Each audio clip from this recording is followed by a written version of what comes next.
रुक जाओ। एक आवाज ने उसे रोका। आवाज थी ब्रिज चौधरी की, जो रजत के पिता थे। तुम जानती हो तुम क्या करने जा रही हो? यह मामला पहले ही बहुत बढ़ चुका है। तुम्हारे बेटे के साथ किसी ने ऐसा किया है और तुम बोल रहे हो रहने दो? राज वशिष्ठ हाउस में हाईएस्ट 38% शेयर का स्टेक होल्डर था, पर अब उसमें से 30% शेयर वो आहान को देना चाहता था। ऐसा होने पर अब आहान के पास वशिष्ठ हाउस के सबसे ज्यादा शेयर होंगे। मिस्टर चोपड़ा, इसका मतलब क्या है? मैं आपके हिस्से के शेयर क्यों लूंगा? यंग मास्टर, मेरे भाई से बहुत बड़ी गलती हुई है। इसकी कीमत तो उसे चुकानी चाहिए, और उसका बड़ा भाई होने के नाते मैं आपसे रिक्वेस्ट कर रहा हूँ कि आप ये ऑफर एक्सेप्ट कर ले। इससे मेरा गिल्ट भी कम हो जाएगा और हमारे रिश्ते भी सुधर जाएंगे। मिस्टर चोपड़ा, आपके भाई और मेरे बीच जो भी हुआ वो खत्म हो चुका है। आपको ये शेयर्स वापस लेने होंगे। आहान का सीधा सीधा ना सुनकर राज को चिंता होने लगी। राज के एक्सप्रेशंस देखकर आहान समझ गया था कि उसका अंदाजा बिल्कुल सही था। राज के दिमाग में कुछ तो चल रहा था, जिसकी वजह से वो उसे ये शेयर्स फ्री में देना चाहता था। मिस्टर चोपड़ा, इन शेयर्स की मार्केट वैल्यू क्या है? वशिष्ठ हाउस के 30% शेयर्स मार्केट की वैल्यू लगभग 30 करोड़ रुपए है, पर अगर मार्केट प्राइस बढ़ जाए तो ये रेट 10% तक बढ़ सकता है। अच्छा, तो क्यों ना मैं ये शेयर्स 35 करोड़ में आपसे खरीद लूं? यंग मास्टर, आप मजाक कर रहे हैं ना? मैं आपको ये शेयर्स दे रहा हूँ, फिर आपको इन्हें खरीदने की क्या जरूरत है? मैं बिल्कुल मजाक नहीं कर रहा, मैं सच बोल रहा हूँ। मैं चाहता हूँ कि वशिष्ठ हाउस और ग्रो करे, इसलिए मैं ये शेयर्स खरीदना चाहता हूँ। पर यंग मास्टर, मिस्टर चोपड़ा, मैं जानता हूँ कि आप क्या कहना चाहते हैं, पर मैं अब भी यही बोलूंगा कि मैं ये शेयर्स खरीदना चाहता हूँ। अगर आप मुझे ये शेयर्स बेच देंगे तो फायदा आपका ही होगा। अगर आप सच में चाहते हैं कि मैं 30% शेयर का मालिक बनूं, तो आप इन्हें मुझे 35 करोड़ में बेच दीजिए। आहान का कॉन्फिडेंस और जिद देखकर राज हैरान था। राज को ऐसे देखकर आहान को कहीं ना कहीं मजा आ रहा था। उसके चेहरे से मुस्कान जा ही नहीं रही थी।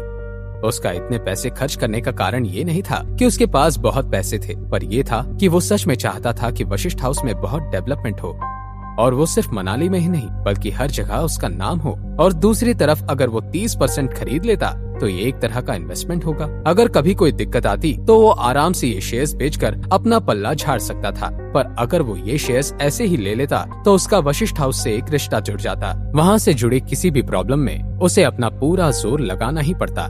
मिस्टर चोपड़ा, आपका क्या कहना है? अगर आपको ये मंजूर है तो मैं साइन कर देता हूँ। बाद में अस्मिता आपको पैसे ट्रांसफर कर देगी। आहान ने सवाल किया। यंग मास्टर, जैसा आप कहें, पर मैं आपसे पैसे मार्केट वैल्यू के हिसाब से ही लूंगा।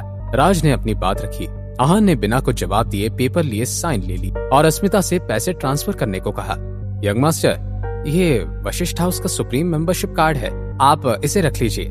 ये सुप्रीम कार्ड है, ये यहाँ सिर्फ 3 शेयर होल्डर्स के पास ही है। ये एक तरह का प्रूफ है जो आपको बताता है कि आप ज्यादा शेयर के मालिक हैं। इससे आप सारी फैसिलिटीज यूज कर सकते हैं। आहान ने गर्दन हाँ में हिला दी। तो यंग मास्टर, मैं चलता हूँ। अगर आपको किसी भी चीज की जरूरत हो तो मुझे बताइए। इतना कहकर राज वहाँ से जाने लगा। तभी एक जोर से आवाज आई। किसी ने दरवाजे को बहुत तेज लात मारकर दरवाजा खोला था। बाहर से कमरे में एक गुंडे जैसा दिखने वाला आदमी आया और जोर से चिल्लाने लगा, आहान कौन है? बाहर निकल। तुम्हारी हिम्मत कैसे हुई अंदर आने की? राज ने तुरंत सवाल किया। तुम आहान हो?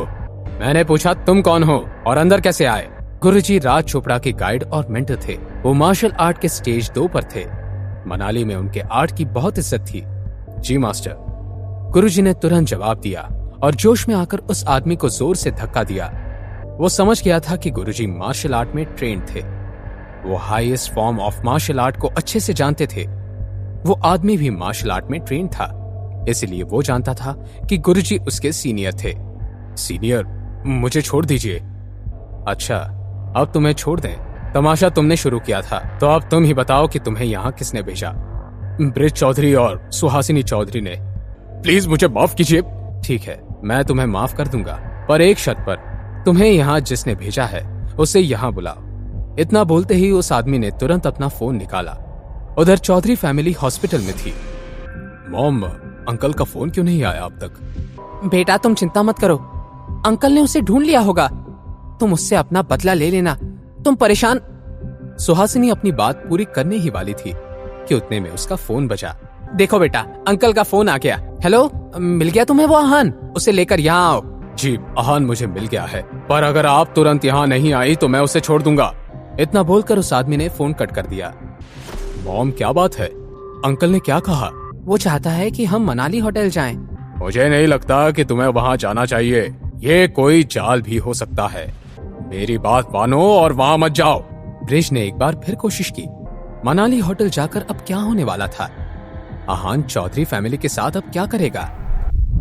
जानने के लिए देखिए अगला एपिसोड सिर्फ पॉकेट एफएम के यूट्यूब चैनल पर। और सीक्रेट अमीरजादा के सारे एपिसोड्स को सुनने के लिए डिस्क्रिप्शन में दी हुई लिंक से डाउनलोड कीजिए पॉकेट एफएम ऐप।